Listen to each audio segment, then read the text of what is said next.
क्या वाकई इस ब्रह्मांड में ईश्वर मौजूद है? क्या वाकई कोई ऐसी ताकत है जो इंसान के जीवन में दखल करती है, जिसे आम भाषा में ईश्वर कहा जाता है? क्या सच में उसका कोई वजूद है? ये कुछ ऐसे सवाल हैं जिन पर सदियों से बहस चलती आ रही है और शायद तब तक चलती रहेगी कि जब तक इनका जवाब नहीं ढूंढ लिया जाता। जी हाँ, आप सही समझ रहे हैं। ईश्वर के अस्तित्व पर पड़े पर्दे को उठाने के लिए किए गए प्रयासों के बावजूद अब ये प्रमाणित हो गया है कि धरती पर ईश्वर मौजूद है। आजकल बहुत हैरानी की बात है, हम बहुत तार्किक और वैज्ञानिक दृष्टिकोण से भरी बातें करने लगे हैं।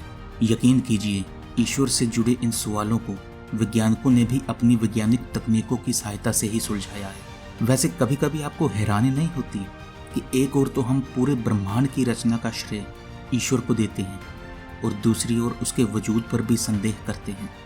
चलिए, आज हम आपको उन वैज्ञानिकों और उनके कुछ प्रमाणों से मिलवाते हैं जिनके जरिए उन्होंने ये साबित करने की कोशिश की है कि वाकई में ईश्वर है।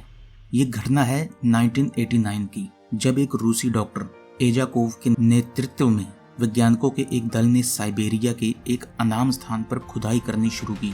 और ये खुदाई तब तक चलती रही जब तक वह एक गुफा तक नहीं पहुंच गए। इस गुफा के भीतर उन्होंने अजीब सी आवाजें और असहनीय गर्मी को महसूस किया था। वैज्ञानिकों ने अपने माइक्रोफोन के जरिए सुना कि जिस गुफा तक उन्होंने खुदाई की है उसके अंदर से चीखने और चिल्लाने की बहुत तेज आवाजें आ रही हैं। ये आवाजें कुछ ऐसी थीं जैसे कोई बाहर निकलने के लिए तड़प रहा हो। इसके अलावा दूसरी हैरान कर देने वाली बात थी कि उस स्थान का तापमान जो करीब 2000 डिग्री फ़ारेनहाइट तक पहुंच गया था। साल 1990 में इस घटना की जानकारी वेस्टर्न फिनलैंड के ईसाई समूह द्वारा प्रकाशित किए जाने वाले एक समाचार पत्र में दी गई थी।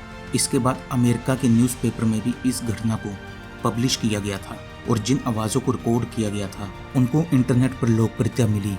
और उसके बाद ट्रिनिटी ब्रॉडकास्टिंग नेटवर्क के द्वारा भी ये प्रमाणित किया गया कि ये नर के होने का एक पुख्ता प्रमाण है जिसे नकारा नहीं जा सकता। इसी आधार पर यह भी स्पष्ट किया गया कि अगर धरती पर नर्क मौजूद है तो ईश्वर भी अपना अस्तित्व रखता है। साल 2008 में हार्वर्ड के एक वैज्ञानिक इबेन अलेक्जेंडर तृतीय को ब्रेन डेड की वजह से 1 सप्ताह तक कोमा में रहना पड़ा था।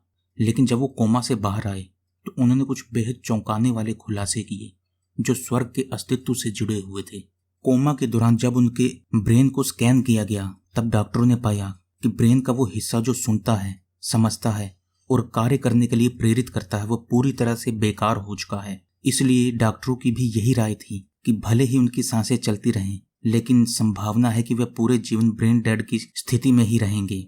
लेकिन 1 हफ्ते के बाद ही वो कोमा से जागे और उन्होंने अपने अनुभव की बात कही। इबेन का कहना था कि वह मौत के बिल्कुल नजदीक थे। उनका शरीर ना तो जीवित था और ना ही मरा हुआ। इस अवस्था में उन्होंने स्वर्ग के समीप होने की अनुभूति प्राप्त की जो अपने आप में अद्वितीय थी। प्रूफ ऑफ हेवन नाम की उनकी ऑटोबायोग्राफी में उनके स्वर्ग की इस यात्रा का जिक्र मौजूद है। भगवान द्वारा बनाई गई मूर्तियों का मिलना। जी हाँ दोस्तों, साल 1725 में बर्जबर्ग विश्वविद्यालय की फैकल्टी ऑफ मेडिसिन के डीन जोहान बोर्थलीम एडम बेरिंग को एबलेस्टोड पर्वत जर्मनी में छिपकली, मेंढक, मकड़ी, मछली के चेहरे वाले पक्षी, चांद सितारों के आकार में कटे हुए चूना के पत्थर मिले थे। उनमें से बहुत से पत्थरों पर हिब्रू, लैटिन और प्राचीन अरबी भाषा में ईश्वर का नाम लिखा हुआ था। इन पत्थरों को देखकर और उन पर टेस्ट करने के बाद जोहान का ये कहना था कि ईश्वर जिस स्वरूप में आकृतियां बनाना चाहता था उसे पहले पत्थर पर उकेरा गया और बाद में उन्हें जीवन दिया गया था। इनमें से बहुत से पत्थरों को नीदरलैंड के टेलर्स म्यूजियम और ऑक्सफोर्ड यूनिवर्सिटी म्यूजियम में भी रखा गया है। हम अक्सर ये सुनते आए हैं कि मौत से पहले कुछ ऐसे अनुभव होते हैं जो ये प्रमाणित करते हैं कि अब जीवन का अंत निकट है। लेकिन अब वैज्ञानिकों ने भी ये साबित किया है कि ये अनुभव वाकई में ही महसूस होते हैं। वैज्ञानिक रिसर्च के अनुसार व्यक्ति को मरने से पहले एक गुफा के भीतर बहुत तेज रोशनी जैसा अनुभव होता है और साथ में जब उसके आत्मा शरीर से निकलती है तो उसके शरीर में अजीब सी सिरहन पैदा होती है। बेल्जियम के न्यूरोलॉजिस्ट स्टीवन लॉरेंस, जो कि यूनिवर्सिटी हॉस्पिटल बेल्जियम के कोमा साइंस ग्रुप को लीड करते हैं, उन्होंने कई ऐसे मरीजों से बात की जो कोमा से बाहर आए हैं। उन मरीजों ने स्टीवन को मृत्यु के समीप होने पर अपने अनुभव में टनल में तेज रोशनी और शरीर में सिहरन होने जैसी बात को कबूला है।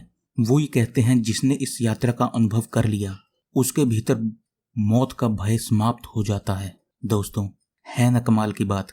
ईश्वर, अल्लाह, भगवान, गॉड, जिस भी नाम से आप उसे जानते हो, उसे भी अपने अस्तित्व को प्रमाणित करने के लिए अच्छी खासी मशक्कत करनी पड़ रही है। दोस्तों, आज की वीडियो में बस इतना ही। मिलेंगे अगली वीडियो में किसी नए टॉपिक के साथ। जब तक खुश रहिए, हेल्दी रहिए। वीडियो अच्छी लगे तो इसे लाइक और सब्सक्राइब जरूर कीजिएगा। धन्यवाद।